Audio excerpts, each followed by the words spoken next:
Message ہے میں بھول جاؤں گی، اس لیے ہماری یہ خیال کر لیں کہ ہمیں یاد نہیں رہتا. اگر آواز آئے گی تو میں رک جاؤں گی، اس سے کوئی نہ بولے. اچھا پہلے یاد کرنا، بہت لمبا میسج ہے، ساتھ نہ کوئی بولے بس، ٹھیک ہے نا پلیز. بسم اللہ الرحمن الرحیم. آج عمران خان نے 2-3 بڑے اہم میسیجز دیے ہیں. پہلے عمران خان اور بشرا بی بی کے بارے میں بتا دوں، کیونکہ عمران خان کی صحت کے بارے میں کافی قیاسرائیاں ہوتی ہیں. عمران خان کی صحت ماشاءاللہ بہت زبردست ہے، وہ بالکل اچھی صحت میں ہے، اور انہوں نے ان کی کوئی ایسا کمپلین نہیں ہے. صرف یہ ہے کہ ہماری فیملی نے درخواست ڈالی ہے ان کا کمپلیٹ میڈیکل چیک اپ ہو، کیونکہ لوگ کہہ رہے ہیں کہ ان کو کچھ دیا جائے، چلا ہو سکتا ہے کہ ان کو دیا جائے، اس سے ہم میڈیکل چیک اپ ان کا کمپلیٹ کروانا چاہ رہے ہیں. ہاں بشرا بی بی ان کی طبیعت نہیں اچھی، ان کو چکر آ رہے ہیں تھوڑے دنوں سے، اور ان کے لیے آج اپلیکیشن ڈالی کہ ایک اسپیشلسٹ دیکھے. ایک ڈاکٹر نے آ کے پرمس نے دیکھا ہے، لیکن اس نے کوئی خاص ایسی کوئی بات نہیں بتائی، تو اس لیے ان کے لیے آج بشرا بی بی کے لیے اپلیکیشن ڈالی گئی ہے کہ اسپیشلسٹ آ کر ان کا معائنہ کرے، کیونکہ چلتے وقت وہ کہتی ہیں مجھے چکر آتے ہیں، اور ان کے لیے اب ہمیں ڈاکٹر چاہیے. یہ تو ہو گئی جو ان کی صحت کے بارے میں دونوں کی. آگے جو عمران خان نے جہاں سے شروع کی، اور انہوں نے بڑا تاکید کر کے کہا، اور انہوں نے مجھے بھی پوچھا کہ آپ ان کو بتاتے نہیں ہو کہ یہ عمران خان کا میسج ہے. میں نے کہا میں بتاتی ہوں کہ یہ عمران خان کا میسج ہے. تو کہتے ہیں کہ پھر آپ کو کیوں اٹیک کر رہے تھے؟ میں نے کہا تاکہ آپ کی آواز بند ہو جائے. اس لیے انہوں نے کہا یہاں سے شروع کرو گے کہ جو میں کہہ رہی ہوں اس وقت وہ عمران خان کا میسج ہے. اور اس سے انہوں نے شروع کیا کہ 1971 میں حمود الرحمان ایک واقعہ ہوا، سانحہ ہوا، جس کے اندر ایک شخص جو جنرل یحییٰ خان تھا اس وقت وہ انچارج تھا، مارشل لاء اس کا تھا، اور پاکستان اور ایسٹ پاکستان اور ویسٹ پاکستان دونوں الگ ہو گئے. کہتے کہ اس سانحہ کے بعد ایک ہائی لیول کمیشن بنا جس کو حمود الرحمان کمیشن کہتے ہیں. اس کے اندر chief justice of Pakistan, Sindh high court اور پنجاب ہائی کورٹ کے چیف جسٹسز اس کمیشن کو ہیڈ کر رہے تھے. 4 سال انہوں نے لگائے تحقیقات میں، کئی 100 لوگوں کو انہوں نے انٹرویو کیا. ان کی جو ایڈوائزری ٹیم تھی اس کے اندر ایئر فورس، ملٹری جو آرمی اور نیوی کے نمائندے شامل تھے جنہوں نے ان کی مدد کی یہ رپورٹ تیار کرنے میں. اور اس کی جو فائنل کنکلوژن تھی اس میں یہ تھا کہ یہ جو جنرل یحییٰ خان تھا اس نے اپنی ذات کے لیے، اپنا اقتدار کو توسیع کرنے کے لیے، لمبا کرنے کے لیے، اپنا اقتدار کو 10 سال کھینچنے کے لیے اس نے ایسے فیصلے کیے جس کی وجہ سے پاکستان ٹوٹا. اس میں سب سے اہم فیصلہ یہ تھا کہ جو سب سے بڑی جماعت تھی، جو مجیب الرحمان جس کا سربراہ تھے، عوامی نیشنل لیگ، عوامی نیشنل لیگ کو انہوں نے دبا دیا. 162 میں سے ان کو 160 سیٹیں ملی تھیں، ان کو انہوں نے قبول کرنے سے انکار کیا. مجیب الرحمان کو جیل میں ڈالا، اور یہ سوچ کے کہ ہم ویسٹ پاکستان میں ہم اپنے آپ کو زیادہ سیٹیں دکھائیں گے. اور اس کے بعد انہوں نے 24 مارچ 1971 میں انہوں نے باقاعدہ مذاکرات کیے مجیب الرحمان کے ساتھ، لیکن اسی رات فل فلیجڈ آپریشن شروع کر دیا جس میں 50,000 لوگ، جو کہتے ہیں کہ ان آفیشلی وہ کہتے تھے 50,000، لیکن کئی لاکھوں لوگوں کی جانیں گئیں اس آپریشن میں.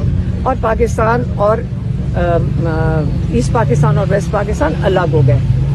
اب وہ یہی بتانے کی کوشش کر رہے ہیں کہ دیکھیں ایک شخص جیسے کہ یہ جنرل یحییٰ تھے، انہوں نے اپنے اقتدار کی سوچ کے لیے سارے فیصلے کیے، اپنے ذات کے لیے فیصلے کیے. اور آج پاکستان میں بالکل وہی حالات ہیں. کہتے آپ یہ دیکھ لیں کہ 9 مئی کیسے ہوا. 9 مئی میں یہ کیسے ہو سکتا ہے کہ راتوں رات 10,000 لوگوں کو آپ نے 10,000 لوگوں کو آپ نے کیسے آئیڈینٹیفائی کیا کہ ان کو پکڑنا ہے؟ ایک رات 2 راتوں کے اندر 10,000 لوگ آپ کیسے تحقیقات کیے بغیر, آئیڈینٹیفائی کیے بغیر آپ نے پکڑ لیے. اس کا مطلب ہے یہ پری پلان تھا. 9 مئی جنہوں نے سی سی ٹی وی فوٹیج ساری بلڈنگوں کی ہٹائی انہوں نے کیا ہے. اب وہی سچویشن اس وقت یہی ہے کہ اگر میں آپ بات کروں گی, پتہ نہیں آپ لوگ ریکارڈ کر سکتے ہو کہ نہیں, میں اس لیے کر رہی ہوں. عاصم منیر نے 9 مئی اس لیے کروایا تاکہ پی ٹی آئی کا شروعات کر دیں. فالس فلیگ آپریشن تھا, انہوں نے شروعات کی اس بہانے سے پی ٹی آئی کو ختم کرنے کی. پہلے انہوں نے اس بہانے سے ہزاروں لوگ پکڑے, اس کے بعد اسی بہانے سے آپ نے پی ٹی آئی کا جھنڈا لیا, آپ نے پارٹی کو دبایا, کوئی کینڈیڈیٹ کھڑا ہوتا تھا اس کو آپ نے ہراساں کیا. لیکن پھر بھی بغیر سمبلز کے 8 فروری ایک انقلاب آیا. ہر قسم کے سمبل کے باوجود لوگوں نے جا کر اس ظلم کے نظام کے خلاف ووٹ ڈالا. 2/3 اکثریت ہوئی اور آپ نے اگلے دن 9 فروری کو آپ نے سارا الیکشن اس کو چوری کر لیا. اور اس کے بعد ایک کمشنر پنڈی, جس کا آج کل کوئی نام نہیں لیتا لیکن عمران خان نہیں اس کو بھولے اور وہ کہتے ہیں آپ کو بھی ریمائنڈ کریں, ایک کمشنر نے آ کے کہا میرا ضمیر گوارا نہیں کرتا کہ ہم نے 50 ہزار ووٹوں سے پی ٹی آئی جیت رہی تھی اور ہم نے ان کو ہرایا. پھر آپ نے کہا جی وہ کمشنر کا دماغ خراب ہو گیا تھا, کیونکہ اس کا ضمیر جاگ گیا تو اس کا دماغ خراب ہو گیا. آپ نے اس کو کہیں غائب کر دیا. دوبارہ وہ شخص کمشنر کا کوئی پوچھتا بھی نہیں ہے اور وہ پوری اور نہ ہی کوئی میڈیا پوچھتا ہے کہ وہ بندہ کدھر گیا. اچھا, اس کے بعد آپ نے جو باقی جو رہ گئے آپ نے سزائیں دینا شروع کری 9 مئی کی. اس وقت جو سیٹیں پی ٹی آئی کو ملی تھیں اس میں سے بھی اب آپ تھوڑا 2 10 12 کر کے اب وہ بھی چوری کر رہے ہیں. اب آپ نے کس کو نااہل کیا؟ اعجاز چودھری کو, کیونکہ آپ نے وہ سیٹ کس کو دے دی؟ رانا ثناء اللہ کو. اب آپ اپنے لوگوں کو لوگوں کی سیٹیں ناجائز نااہل کر کے, ناجائز سزائیں دے کر ان کو اب نااہل کر کے ان کی سیٹیں آپ قبضہ کر رہے ہیں 2 4 کر کے.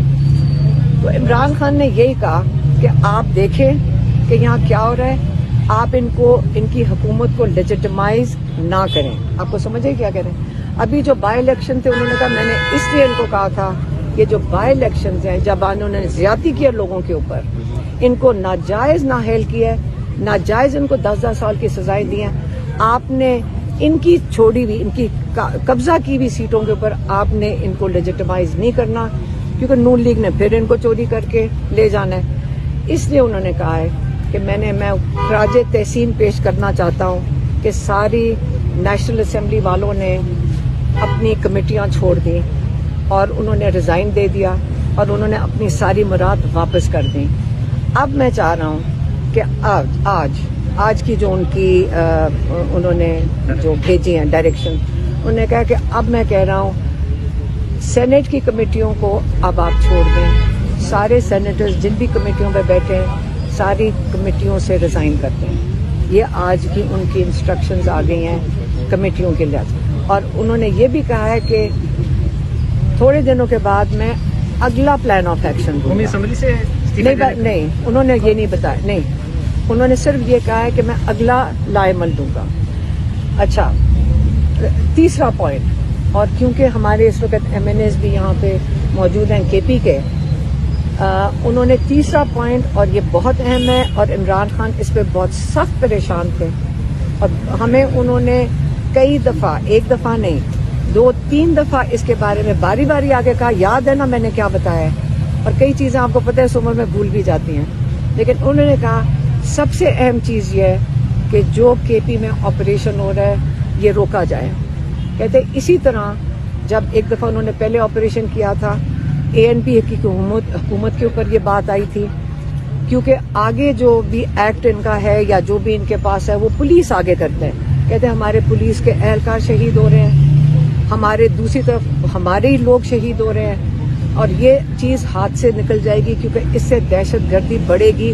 کبھی بھی ان قسم کے آپریشن سے کم نہیں ہوا. 2004 سے آپ دیکھ رہے ہیں, اس سے پہلے کبھی پاکستان میں یہ چیزیں نہیں ہوئی تھی کہ دہشت گردی بڑھتی کیوں ہے. جب آپ اپنوں کے اوپر بمباری کریں گے اور بے گناہ لوگ جائیں گے تو پھر دہشت گردی اسی چیز سے بڑھتی ہے. پھر انہوں نے کہا کہ افغانستان، کہتے افغانستان ہمارا بھائی مسلمان بھائی ملک ہے، افغانستان کے ساتھ آپ نے جان کے آپ اگر ان کے اوپر بمباری کریں گے جا کر تو آپ ان کے ساتھ یہ بالکل مت کریں. آپ نے جس طرح ان کے لوگوں کو یہاں پہ کئی تین نسلوں سے یہاں رہ رہے ہیں، ان کو جس طرح آپ نے بے دردی سے ان کو یہاں سے ڈس ریسپیکٹفلی ان کو نکالا یہاں سے، یہ بالکل توہین کیا آپ نے اپنے بھائیوں کی. اور کبھی بھی آپ یاد رکھیں رسول پاک صلی اللہ علیہ وسلم جب ہجرت کر کے کہاں گئے تھے؟ مدینہ. لوگوں نے ان کو اپنے گھروں میں کیا تھا کیونکہ ان کی مشکلات تھی اپنے شہر میں، ان کو کتنا ان پہ ظلم کیا جا رہا تھا. تو آج آپ کے مسلمان بھائی جب آپ کے پاس آئے ہوئے تھے، آپ ان کو دھکے دے کے باہر نکال رہے ہیں، یہ ان کے اوپر ان کو بڑا دکھ تھا. پھر انہوں نے کہا آپ نے ایمبیسڈر کو جیسے کیا، میرے خیال میں وہ واپس گئے تو ان کو واپس آنے کی اجازت نہیں دی. تو یہ بڑی اس پہ انہوں نے بہت اس پہ سختی سے اس کا نہ وہ خوش نہیں تھے اس بات پہ. پھر انہوں نے کہا جو ڈرون اٹیکس پاکستان کے اندر ہو رہے ہیں اور افغانستان، یہ بند ہونے چاہیے، یہ بند ہونے چاہیے. مذاکرات کے علاوہ دنیا میں امن کا کوئی اور طریقہ کار نہیں ہے. اور یہ جو اور انہوں نے کیا کہا، انہوں نے کہا یہ عاصم منیر جو اینٹی طالبان جو لابی ہے اس کو خوش کرنے کے لیے کر رہے ہیں، اور جہاں پہ ایک جنگ نہیں ہے یہ جنگ بنا رہے ہیں تاکہ یہاں پہ اتنا فساد شروع ہو جائے کہ اس کو دوبارہ سنبھالنا مشکل ہو جائے. اس لیے اس پریشانی میں عمران خان نے کہا ہے کہ میں سارے اپنے کے پی کے ایم این ایز، کے پی کے ایم پی ایز ساروں کو کہتا ہوں مل کر اس کے خلاف آپ آواز اٹھائیں، آپ اس کے خلاف آواز اٹھائیں، لیکن آپ سارے مل کر بیٹھیں اور امن جو کہتے ہیں نا پیس، آپ مل کر اس کا حل ڈھونڈیں کہ یہ پرامن طریقے سے یہاں پہ یہ چیز ختم ہو. ہمارے پولیس کا شہید ہو رہے ہیں، ہمارے فوجی بھائی شہید ہو رہے ہیں، ہمارے وہاں پہ سیلاب آئے ہوئے جن علاقوں میں ادھر لوگ سیلاب کا بھی سامنا کر رہے ہیں اور آپریشن کا بھی سامنا کر رہے ہیں. یہ بہت ہی ظلم ہو رہا ہے اور آپ لوگوں کا رسپانسبلٹی ہے کہ آپ سارے مل کر اس کا حل ڈھونڈیں کہ وہاں پہ وہاں پہ جلد سے جلد امن آ جائے کے پی کے اندر. میڈم عمران خان صاحب بار بار حکم دے رہے ہیں لیکن علی میر گنڈا پور صاحب کی طرف سے اس پہ عمل درآمد نہیں ہو رہا، وہ ملاقات بھی نہیں کر رہے، الٹا وزیر اعلیٰ ہاؤس میں بیٹھے لوگ جو ہے وہ خدیجہ شاہ کے خلاف مہم چلا رہے ہیں، اس پہ کیا کہیں گے؟ مجھے دیکھیں اس پہ فوکس کریں. یہ عمران خان کا پیغام تھا اور یہاں پہ ماشاءاللہ ہمارے ایم این اے بھی کھڑے ہیں اور یہاں پہ وزیرستان کے ایم پی اے بھی ہیں. میاں والی سے جمال خان ہمارے جو نان کی سیٹ پہ ہیں وہ بھی کھڑے ہیں اور سنگھو سے بھی آئے ہوئے ہیں. یہاں پہ ہمارے لوگ کے پی کے آئے ہوئے ہیں اور آپ یقین کریں یہ الیکٹڈ نمائندے ہیں اور عمران خان نے ان کو کہا ہے کہ مل کے اس کا حل ڈھونڈیں. تیسرا ہفتہ ہو گیا میڈم کہ آپ اپنے اوپر تنقید برداشت نہیں کرتی ہیں اور جو آپ پر تنقید کرے آپ اس کو اپنی کارکنان کی جانب سے پینٹی لگواتی ہے، اس پر ذرا وضاحت دیجیے گا. چلو یہ تو الزام ہے. ختم ہو گیا. چپ. اچھا سوال پوچھو. جی آپ پر الزام ہے کہ آپ جو ہے وہ دوبارہ سخت الزام بھی آپ برداشت نہیں اچھا کرتی ہیں، چلو آپ صحافیوں کو پینٹی 2 لگواتی ہیں. سال سے تو برداشت کر لیا آپ سب کو یہی کہہ رہے ہو. دیکھو اب آپ ایسے کرو، مجھے کیا سوال پوچھنا چاہتے ہو؟ اب یہ دیکھو جب عمران خان کا پیغام ہے نا بیٹا یاد رکھو سب سے اہم چیز عمران خان کا پیغام ہے. اگر آپ اس کو ختم کروانے کے لیے آتے ہو اور یہ سارا تماشا کرو کہ مین اسٹریم میڈیا بھی بوائکاٹ کر دے تو کوئی بات نہیں. ہم عمران خان کا پیغام ویڈیو بنائیں گے، اگر آپ ڈال سکتے ہیں تو آپ ڈال دیں. ہماری ایک ذمہ داری ہے اور وہ عمران خان کا پیغام ہے، ہم اس کے اوپر فوکس کریں گے. آپ لوگوں نے تنقید کر دی ہے، جب میں عمران خان کا پیغام دے دوں آپ الگ آئیں میرے ساتھ آ کے بیٹھیں اور جو سوال کرنے کر لیں.